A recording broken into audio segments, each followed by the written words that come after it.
connected, and I'd had work, just volunteer like summer camps and stuff like that in high school with summer camps and day camps, and I knew that I probably would end up teaching eventually. I kind of had that feeling, but I wasn't sure. And I got to combine my teaching kind of passion and my anthropology passion through this class, which was really great because I could teach about the subject that I was very passionate about.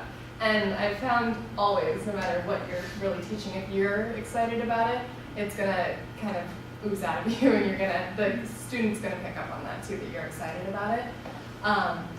So it was archaeology. Burke 101 archaeology was the theme.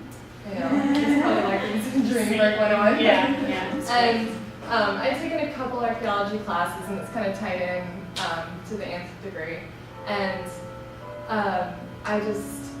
I knew that I had to do this. So I was just doing Saturday.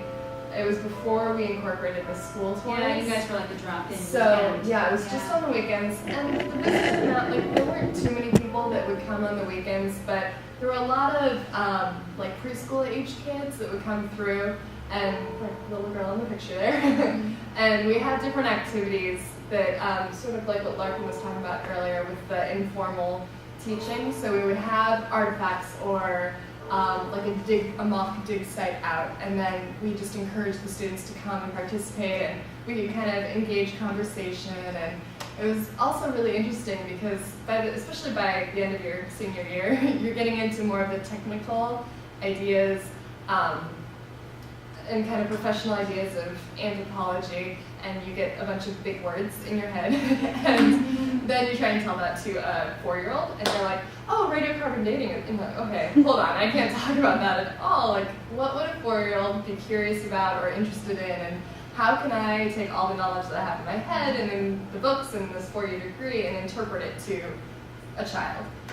So I got a lot of good practice through that class, just taking the information and interpreting it into the public in a way that was manageable and they could actually be interested and gain something out of it, which is nice.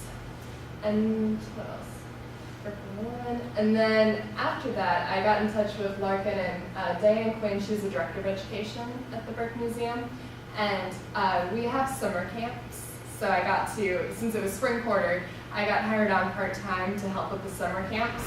And in my previous experience with summer camps, some of them have been sort of, you know, daycare-esque and very sing-songy, and I was very impressed with the Burke Museum summer camps because we had professional scientists coming in and helping teach the kids, and we actually had programs the whole day and content, and we could use real artifacts and fossils and really get the kids into a setting that was pretty serious. And they also had fun with it this summer. Yeah. What was the age group for that? They vary. So we do.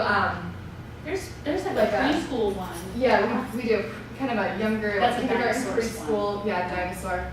First, second grade camp, and then we have like a 3rd to 5th grade camp, and then a middle school age. So they're different subjects for the different grades. So really. And those happen to be the age groups that are really common in the tours. Exactly. Yeah. All of our tours are divided into either preschool, kind of 2 through 5, grades 2 through 5, and then middle school. And occasionally we'll get a high school group, but it's more self-guided, where they would just kind of explore the museum on their own. It's hard to program content for high school students. You have to really. Well, and also, especially in a school setting, exactly. When you look at the state education requirements, they're very, and you probably remember this, you're not too far away from high school, you can't remember, like, there was a lot of like writing papers and what's evidence that supports this, you know, there was a lot of that, and a lot of it seems to be really civics oriented too. Exactly. So there's not a lot of formal overlap. Yeah. But on informal basis, we get high schoolers and they love it. Mm-hmm. Remember those guys from Ballard High? Yeah. For the archaeology day? But on tours, it's not common. Yeah, usually on like weekends we'll get high school groups. You might get for extra credit. Yeah, there was Teachers definitely in high some of that. school. Yeah. But yeah, what I really liked about my initial experience at the Burke Museum was just practicing all the knowledge that I'd learned, kind of in a real setting, and having conversations with people that didn't know much about this topic, but just had an interest, like a general interest. And then I could actually provide them information. I knew something, yeah. I was like, oh, this is the first. So that was it was cool to see that exchange. And I learned a lot too from that. I feel like it was pretty valuable in my undergrad education as well, because eventually I would like to think that you hope to get that information in a practical use. Because you can have as much information, in your head from the books, but then you want to apply that somehow as well. So I found it was really good practice to just apply it and go over it, and then think about what I wanted to gain out of my education, then to like what was the next step for me. And it was very, very clear for me.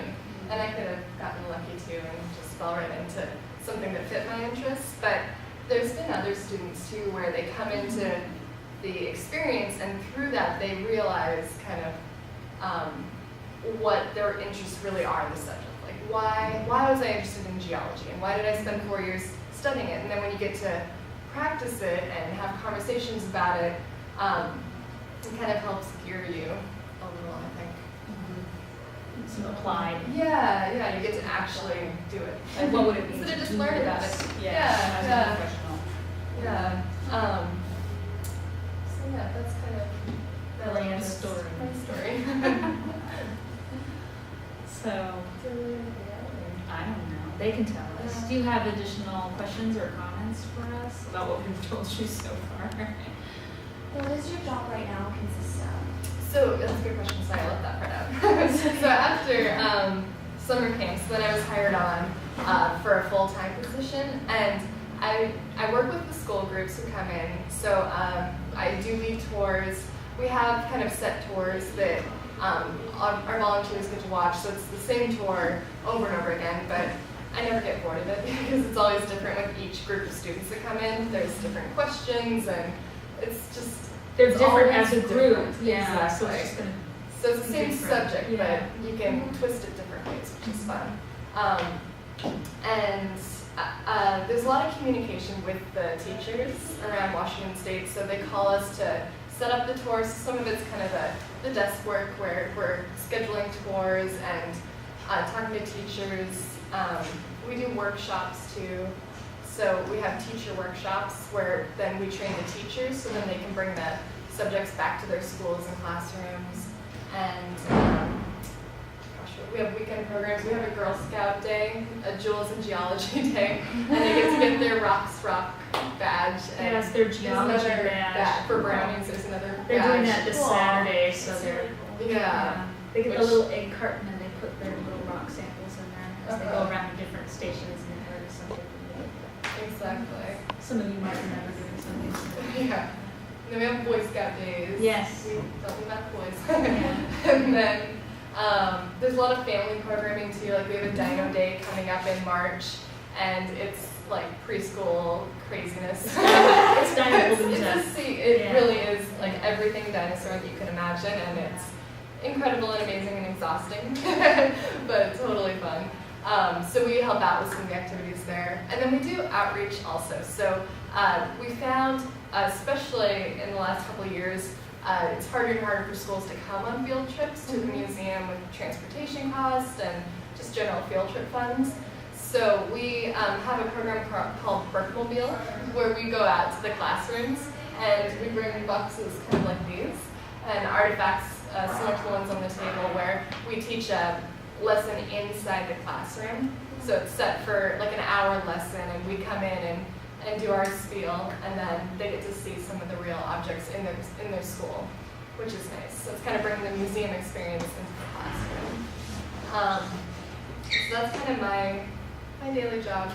It's very fun, and I enjoy it too because I could never be a desk job person all day long. So I get to be out on the floor working with students, teaching.